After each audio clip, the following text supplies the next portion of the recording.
What is a roadbed? The term roadbed dates back to the year 1840 when railways were first being built. A roadbed is the solid supporting structure that lies underneath the rails of the railway.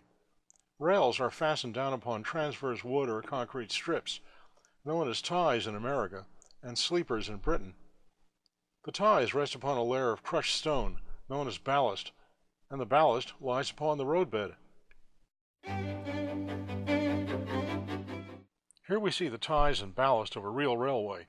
These are the superbly maintained tracks of the Canadian Pacific Railway as it passes through the village of Cobleskill in upper New York State. The rails are firmly spiked down upon the ties in order to prevent the rails from spreading apart. The ties are laid down upon a thick layer of stone ballast.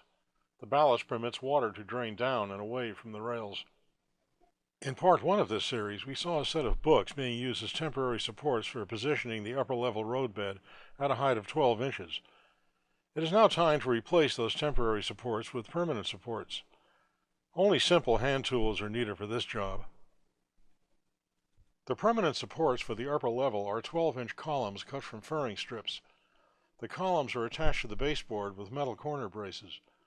Since this layout is being designed for Hornby trains, which are 1/76th the length and height of real trains, the 12-inch columns represent a height of 76 feet. This height is in accordance with the concept model first seen in part 1 of this series. The layout contains several levels. The upper level tracks must be accessible to and from the lower levels, or else trains running around the express tracks at the upper level would not be able to leave from and return to the stations and yards located at the lower levels.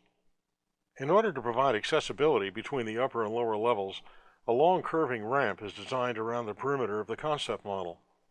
The ramp slopes at the rate of about 4 units for every 100 units of length. In other words, the ramp has a gradient of approximately 4%.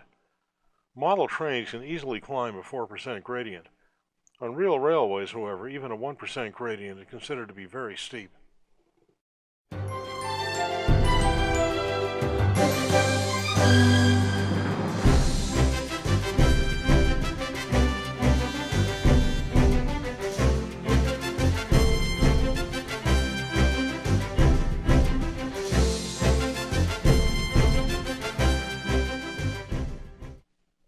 For a fully indexed and illustrated written narrative of the construction of the Grand Imperial Railway, please visit www.kaiserkill.com, select After Hours, and then All Aboard.